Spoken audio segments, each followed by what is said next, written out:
아마 여러분들 중에 한 80%는 병원이나 요양병원 등에서 죽게 될 것입니다. 미국에서는 그 어드밴스 헬스케어 디렉티브가 있거든요.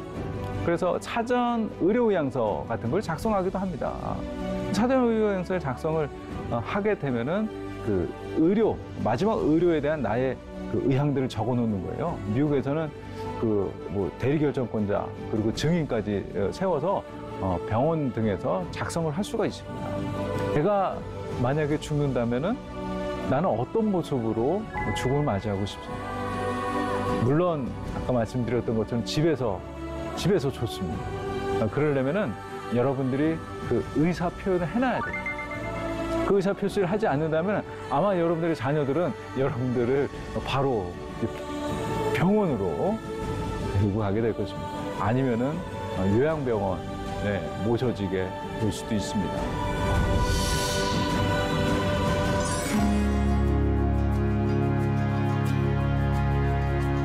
여러분 안녕하십니까? 저는 사회복지법인 각당복지재단의 애도심리상담센터 소장 윤득형입니다.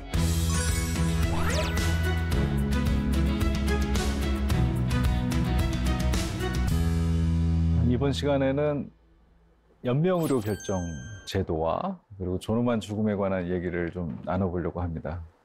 여러분들, 여러분 자신의 죽음에 대해서 생각해 보신 적 있으십니까? 나의 죽음은 어떠해야겠다. 일반적으로 죽음에 3대 진리가 있다라고 합니다. 누구나 죽는다. 또 두 번째로는 언제 죽을지 모른다라는 거거든요. 그리고 어디서 죽을지도 모른다. 어디서 죽을지 여러분들 뭐 아십니까? 저는 그래도 대략 여러분들이 어디서 죽으실지 저는 대략 압니다. 제가 한번 맞춰볼까요? 아마 여러분들 중에 한 80%는 병원이나 요양병원 등에서 죽게 될 것입니다. 구체적으로 어딘지는 모릅니다. 그렇지만 그 사실은 이제 통계가 얘기를 해주고 있습니다. 그 통계를 보면 우리나라에선 지금 한 75%에서 8% 정도가 병원이나 병의원에서 죽고 있습니다. 여러분들 어디서 죽고 싶으세요? 네, 보통 뭐 우리가 어디서 죽고 싶으냐 할 때 가장 많이 답을 하시는 분들이 가정에서입니다. 집에서 그냥 편안하게 내가 자던 뭐 침대에서 그 방에서 죽고 싶다 얘기하시는 분이 가장 많습니다. 그런데 뭐 여러분들의 표현대로 의사대로 집에서 돌아갈 수 있느냐? 뭐 제가 봤을 때는 전혀 그럴 수가 없을 것 같습니다. 제가 그 책을 쓰면서 통계를 본 적이 있거든요. 그 장소별 사망자 비율을 본 적이 있습니다. 지난번에도 제가 말씀드렸던 것처럼 제가 2015년도에 쓴 책이 슬픔학 개론인데 그 슬픔학 개론을 쓸 때 제가 뭐 여러 글들을 제가 쓴 글들을 이제 모아서 출판을 했는데 그때 제가 그 장소별 사망자 통계를 본 적이 있습니다. 2014년 통계를 먼저 봤어요. 2015년에 제가 책을 썼으니까. 근데 그때 14년 통계를 보니까 정말 놀랍게도 병원 등 의료기관에서 죽는 사람들이 80% 가까이가 되더라고요. 저는 정말 놀랐습니다. 왜냐하면 저 아버지는 한 32년 전에 루게릭으로 돌아가셨거든요. 근데 그때 병원에서 가망성이 없다라고 뭐 더 이상 할 게 없다 그래서 집에 가 있으라 그랬어요. 그래서 집에 와서 그냥 그 병수발 한 3년여 그렇게 계시다가 그냥 집에서 돌아가셨어요. 저는 그게 뭐 자연스럽고 당연히 집에서 돌아가시는 거라고 생각을 했거든요.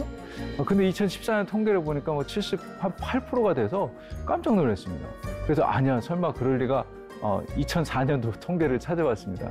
그랬더니 그때는 의료기관에서 한 46%, 그리고 가정에서 죽는 죽음이 한 39%가 되더라고요. 한 반반 정도가 됐던 거죠. 그래서 저는 더 궁금했습니다. 그래서 찾아봤어요. 그래서 1991년부터 2011년까지 있는 통계되어 있는 거를 찾아봤습니다. 그랬더니 1991년에는 실제 가정에서 74.7%가 죽었어요. 그리고 완전 거꾸로 된 거잖아요. 지금 2014년도만 해도 지금 2022년 통계가 아마 나오면 한 8% 나올 거라는 생각이 들거든요. 근데 20년 동안 통계를 그려놓은 제가 도표를 보니까 완전히 2003년을 분기점으로 해서 2003년 정도가 거의 이제 비슷했던 거예요. 가정과 병의원이. 그런데 이제 거기를 지나면서부터 이제 급속도로 완전히 표가 크로스가 됩니다. 그렇게 되면서 가정에서의 사망은 거의 이제 줄어들고 20%도 안 되고, 그리고 병의원에서 돌아가는 퍼센테이지가 75에서 8%가 되더라는 겁니다. 그러니까 아까 제가 질문 드렸잖아요. 여러분 어디서 죽고 싶으세요? 집에서요? 거의 이제 가망성이 없다라는 거죠. 근데 그렇더라도 여러분들이 아마 여러분들의 의사 표현을 해 놓는다면은 어느 정도는 그게 가능할 수도 있겠습니다. 제가 미국에서 공부를 할 때 그때 제 전공이 Spiritual Care and Counseling이라고 해서 이 영성 상담 돌봄을 전공을 했는데, 저희 이제 전공에서는 임상을 중요하게 생각을 해서 그 임상을 반드시 했어야 됩니다. 그런데 저는 병원에서 임상하는 걸 선택을 했어요. 그래서 병원에서, 그리고 호스피스와 병원에서 1년 동안 풀타임으로 매일 아침 9시부터 5시까지 병원에서 일을 한 경험이 있습니다. 그때 제가 정말 호스피스 일하면서 수많은 죽어가는 환자들을 봤고요. 그리고 병원에서 일하면서 뭐 중환자실, 그리고 뭐 안병동 등에서 환자들을 돌보는 일들을 하면서 정말 많은 것을 배우게 됐습니다. 저는 여러 가지 뭐 기억에 남는 환자들도 있고 그렇지만, 그 중에서 제가 이제 호스피스에서는 주로 많은 분들이 그냥 평안하게 돌아가십니다. 자기가 살던 가정에서 호스피스 돌봄을 대부분 받거든요.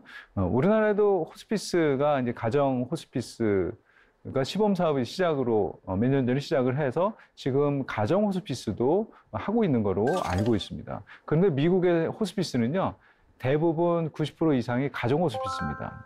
어떤 병동에 병원에 가는 것이 아니고 그냥 가정 호스피스를 합니다. 제가 일하던 곳도 가정 호스피스, 그래서 그 가정을 방문하는 거였습니다.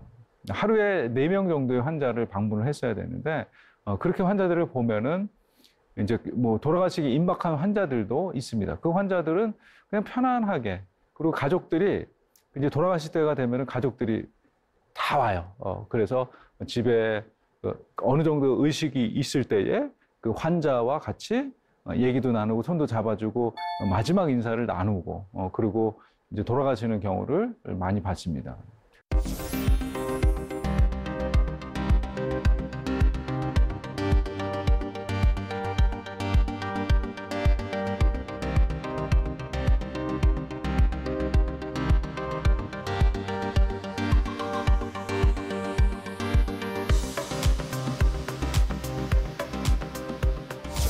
병원에서 죽으면 어떻습니까? 제가 어느 날 온콜을 하다가 놀라운 장면을 목격했습니다. 병원에서 온콜은 24시간 대기를 하는 이제 그런 시간인데, 그 중환자실에서 그 페이저라고 하는 이제 삐삐죠. 삐삐가 울려서 보니까 중환자실이에요. 그래서 가보니까 제가 상황 설명을 좀 들었습니다. 간호사에게 이거 어떤 일이냐 그랬더니 저쪽을 가리키면서 저쪽에 보니까 흑인 여성 2명이 앉아 있었어요. 그리고 환자가 어디 있냐 그랬더니 환자가 저쪽에 있대요. 그래서 중환자실을 제가 거기 커튼이 돼 있는 중환자실이었거든요. 그 커튼을 살짝 보니까 심폐소생술을 하고 있는 그 장면을 목격을 하게 된 겁니다. 그런데 한 10여 명의 남녀 스태프들이 주변을 가득 채우고 있어요. 그리고 정말 바쁘게 자기가 맡은 일들을 막 수행을 하고 있는데, 근데 뭐 남자 스태프도 있고 여자 스태프도 있고 이런데, 거기 이제 환자는 흑인 여성 환자였어요. 근데 이제 병원에서 중환자실에서 흑인 환자 여성이 가운 하나를 이제 입고 있는 거죠. 근데 심폐소생술을 하게 되면은 이 침대가 막 이게 출렁출렁합니다. 그런데 그 사이에 그 여성의 단 한 벌 입고 있던 그 옷은 다 벗겨져서 몸을 이제 드러나게 되더라고요. 제가 그거 보고서 이제 커튼을 딱 가리게 됐는데 그런 생각을 한 거예요. 야, 저렇게 마지막일 수도 있는 저 순간에 내가 알지도 못하는 남녀 무리들이 물론 생명을 구한다라고 하는 그런 명분이 있습니다. 그렇지만 사실은 생명을 구할 수 없는 임종 과정이 됐을 때도 과연 그럴까? 그때는 내가 정말 내 품위를 유지하면서 그러고 죽어가고 싶지 않을까요? 그렇게 내가 알지도 못하는 사람들을 막 이것저것 막 해가면서 그러다가 그리고 이제 결국에는 제가 2명의 이제 흑인 그 딸들이죠. 딸들이 한 뭐 고등학생, 대학생 정도로 되어 보이는 그 딸들에게 이제 얘기를 나누고 그리고 제가 물어봐서 혹시 종교가 있느냐 그랬더니 종교가 이제 기독교, 거기도 이제 서든 배프티스트, 그래서 남침내 교단 아이들이었던 것 같아요. 그래서 우리가 지금 어머니를 위해서 할 수 있는 일은 우리 함께 같이 기도하자. 그러고서 정말 할 게 없더라고요.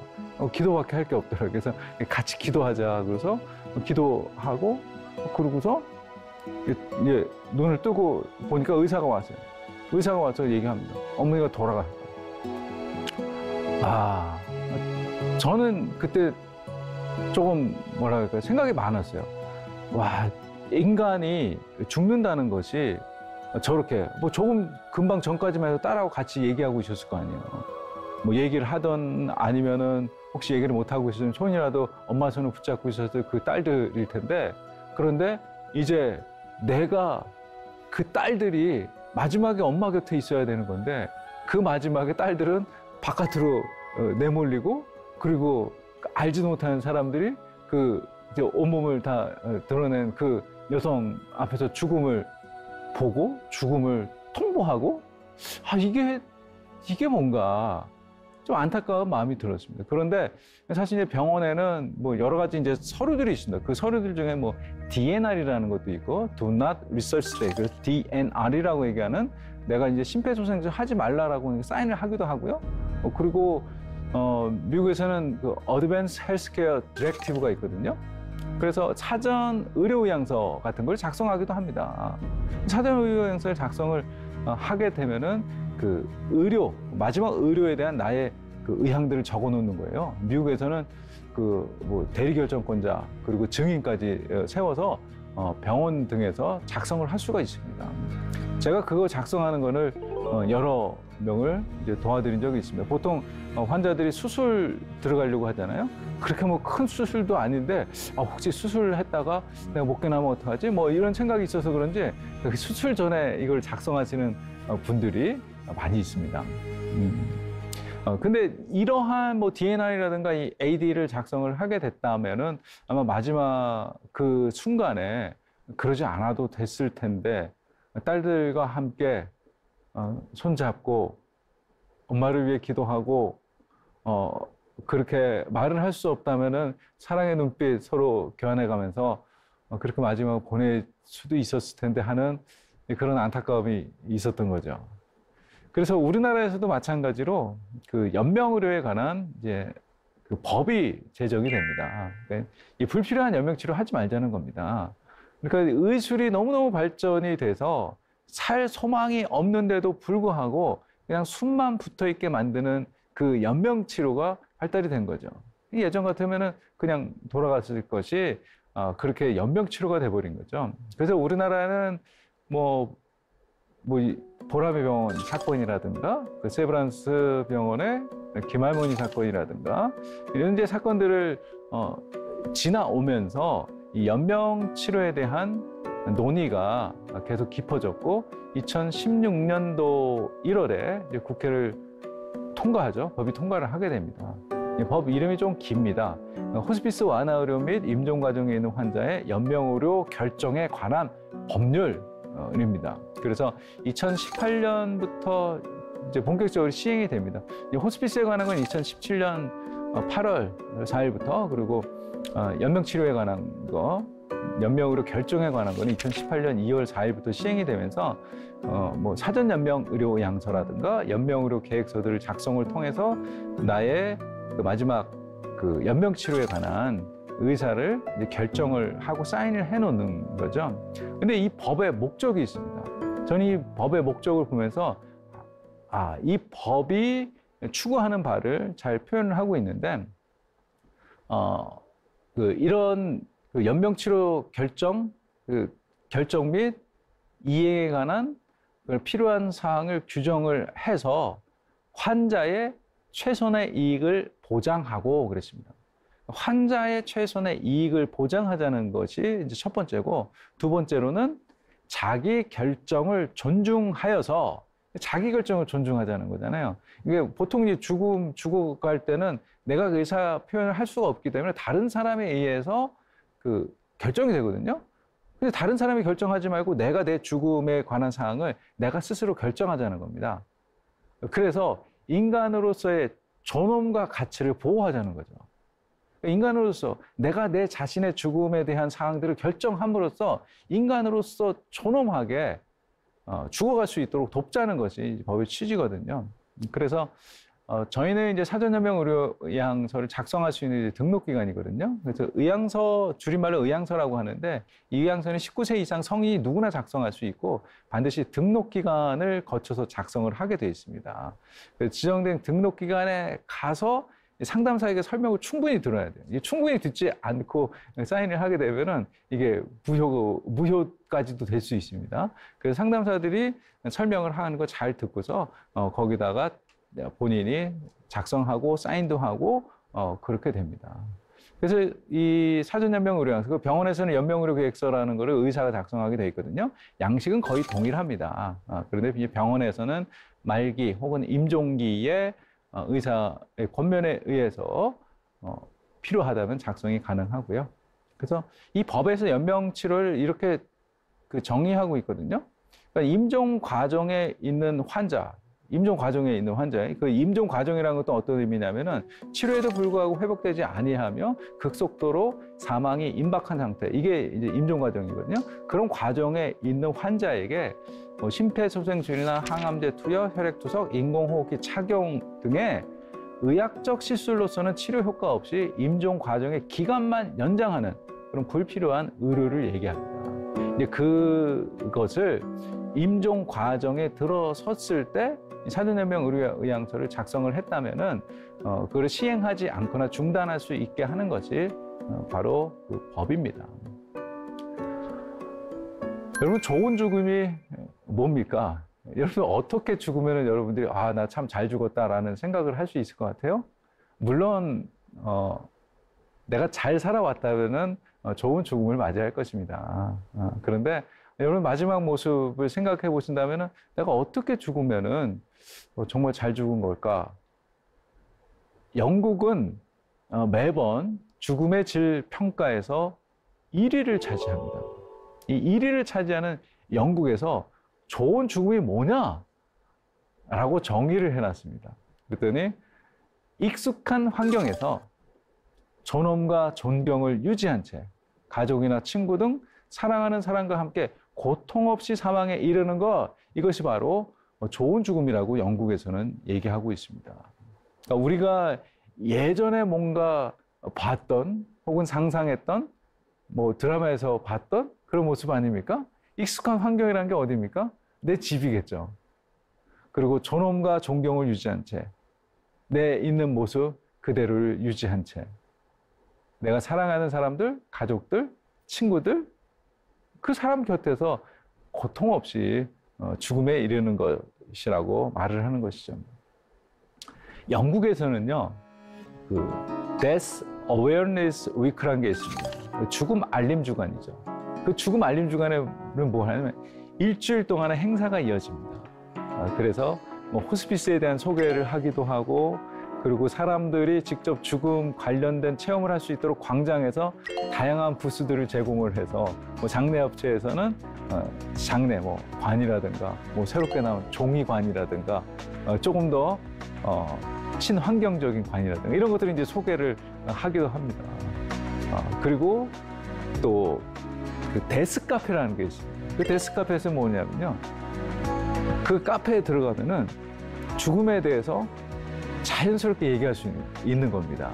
남녀노소를 불구하고 데스 카페, 이게 전국의 그 일주일 동안에는 지정해 놓은 그 카페가 있겠죠. 그 카페에 들어가서 죽음에 대해서 자유롭게 얘기할 수 있는 그런 장소도 마련을 해 놓습니다. 그만큼 영국은 죽음의 질 지수가 높고 죽음에 대해서 많이 얘기하고 알리려고 노력을 하고 있습니다.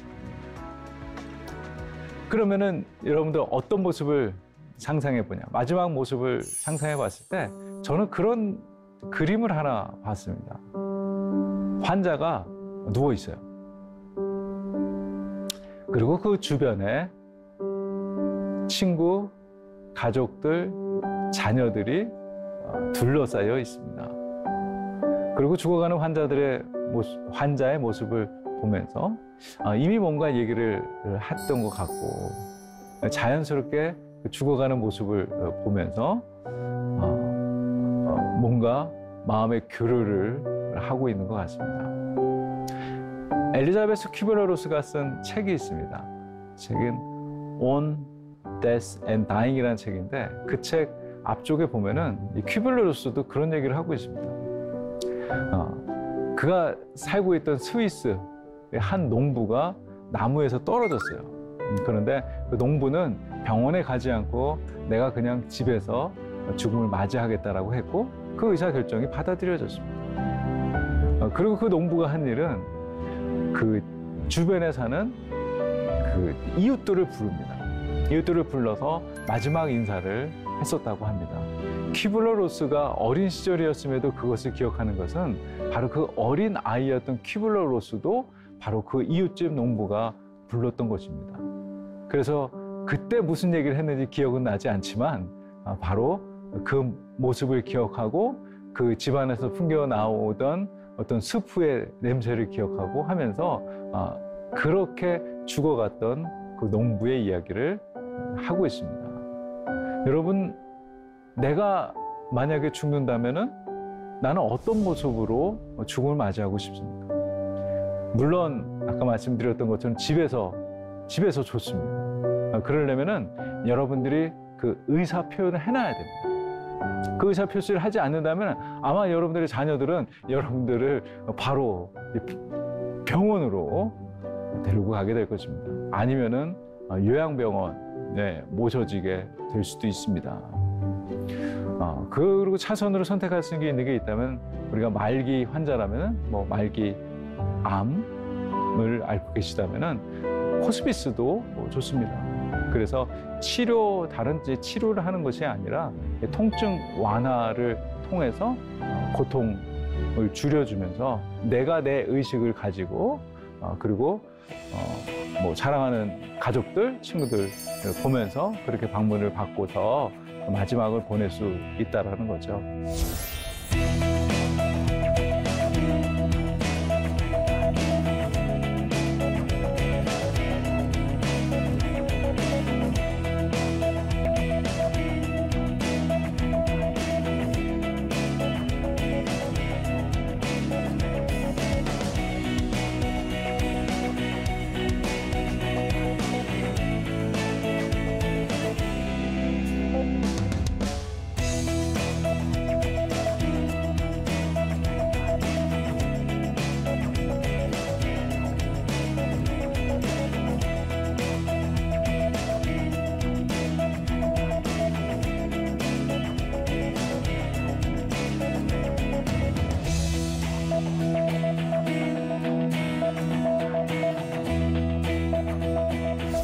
우리가 그것을 결정하지 않는다면요, 여러분들의 모습은 어떤 이제 그 사진들의 모습처럼 그냥 홀로 외롭게 호흡기에 의존한 채 혹은 다른 연명치료 장치에 의존한 채 그렇게 외롭게 죽어가는 격리된 죽음을 맞이하게 될 가능성도 굉장히 많습니다. 자, 여러분들 어떤 결정을 하고 싶습니까? 여러분들 그 사전연명 의료라는 아직 작성을 하지 않은 분들이 계시다면은 이게 어떤 건가? 그 등록기간 등을 좀 확인을 하시면서 내가 나의 그 마지막 순간에 어떻게 해야 될 그 치료에 관한 결정들을 미리 해놓는 것도 굉장히 지혜로운 일이라는 생각을 합니다. 자, 오늘 이번 강의는 여기서 마치도록 하겠습니다. 감사합니다.